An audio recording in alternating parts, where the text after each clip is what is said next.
les imams. Bonjour, chers amis. Ce matin, j'ai voulu m'adresser à nos parents religieux, les imams, les archevêques, les prêtres, les pasteurs, les gardiens donc de la parole de Dieu, le Tout-Puissant Créateur. J'ai voulu m'adresser à eux parce que je pense que dans la tragédie que vit le Togo, ils ont un rôle important à jouer. Il y en a parmi eux qui jouent déjà ce rôle-là, en essayant d'expliquer à leurs fidèles que leur situation ne sera jamais changée tant qu'eux-mêmes ne sont pas prêts à la changer. En tout cas, c'est Dieu qui l'a dit. Et il nous loue, et tous ces pasteurs, ces imams, ces prêtres nous transmettent ce message-là. Alors, que faut-il faire? Qu'est-ce que j'attends de mes parents, imams et prêtres, pasteurs et archevêques? Ce que nous attendons d'eux est simple. Nous leur demandons tout simplement de pratiquer ce qu'ils prêchent. C'est-à-dire faire ce que Dieu leur a ordonné de faire et de nous encourager à faire. Et Dieu le Tout-Puissant, quelles que soient les religions que les gens pratiquent, est unique et seul. Et c'est lui qui nous a ordonné. Bien qu'on utilise des écritures saintes différentes, le message venant de lui, le Tout-Puissant, est clair.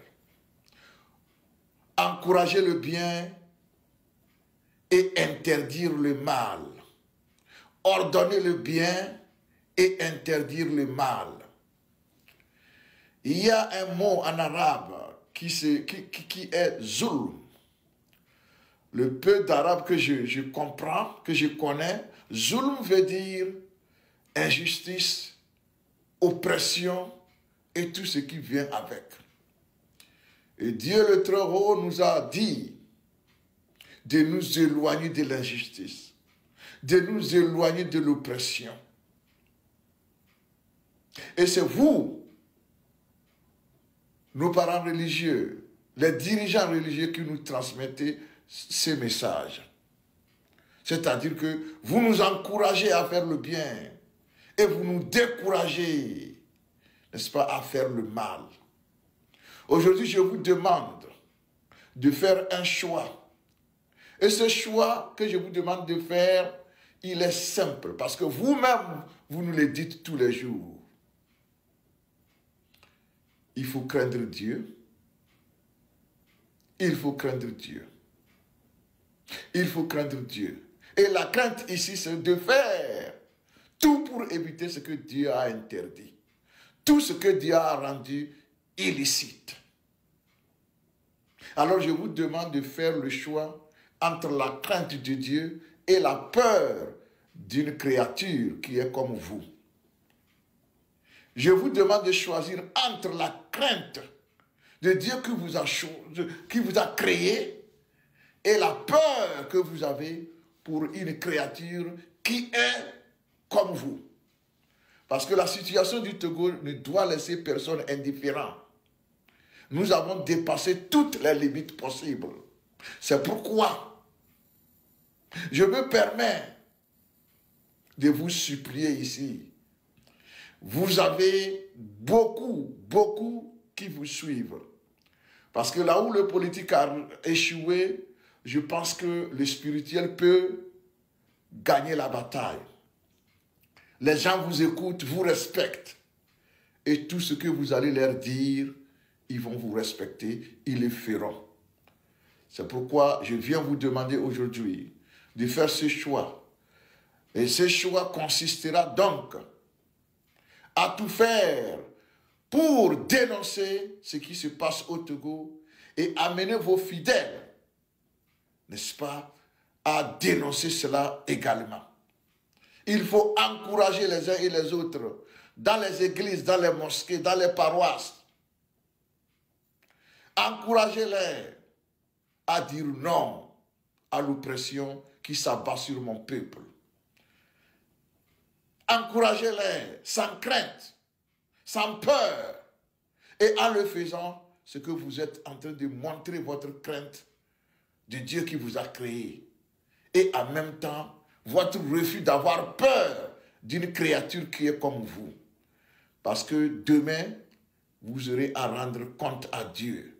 Il vous demandera, lorsque vos fidèles étaient sous l'emprise d'une dictature, lorsque vos fidèles étaient opprimés, subissaient l'injustice, qu'est-ce que vous aviez fait pour les aider?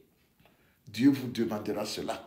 Vous allez certainement dire, on avait peur de ceux-là qui sont en train de le faire et Dieu vous le dira. Alors vous avez choisi la peur de ces créatures-là qui ne valent rien, n'est-ce pas? Au lieu de choisir la crainte, pour moi, cette crainte qui vous amènera à faire ce qui est bon et à éviter ce qui est mauvais. C'est vous les mêmes érudits de toutes les religions qui nous dites qu'en situation d'oppression, Dieu nous a donné 3 possibilités. La première, c'est de combattre l'oppression avec notre force physique. La deuxième, si on ne peut pas faire la première, c'est de le faire, de la combattre avec notre langue, notre parole. Et la troisième, c'est de la combattre avec notre cœur.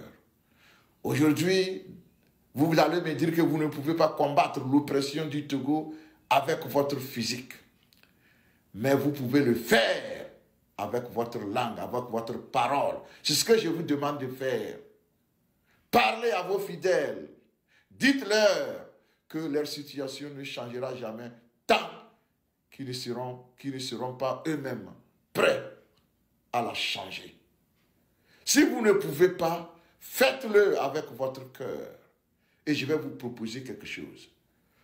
Il est inconcevable de vous voir encore avec ceux-là qui sont les oppresseurs de vos fidèles et vous-même. De vous voir avec eux, amis. Il faut arrêter ça. Quand ces gens-là, vous les connaissez, les gens du régime, qui sont à l'origine de nos maux, qui nous font du mal matin, midi, soir, il faut refuser à travers vos actes. Lorsqu'ils vous invitent à venir organiser des prières pour eux, il faut refuser. Lorsqu'ils vous invitent à venir faire des baptêmes pour leurs enfants, vous dites non. Vous n'avez pas besoin de dire non, mais vous n'y allez pas. Évitez de vous voir, de vous associer à eux, que ce soit en cachette ou en public. Parce que quand vous le faites, vous êtes en train de contribuer, vous êtes en train d'être complice à la maltraitance de votre peuple. Il y a de ces actes simples-là, cela va les corriger. Lorsqu'un ministre qui est reconnu coupable de détournement ou de maltraitance ou de cruauté vous invite, pour quelque raison que ce soit, vous déclinez l'offre. C'est très important. Il faut commencer par les boycotter. Si vous ne le faites pas, ils vont penser que tout ce qu'ils font là, c'est bien. Dans tous les villages, dans toutes les villes, il faut sensibiliser les uns et les autres. Désormais, quand ce ministre-là, y compris leur chef, ils vous invitent à des prières, si vous craignez Dieu, n'y allez pas.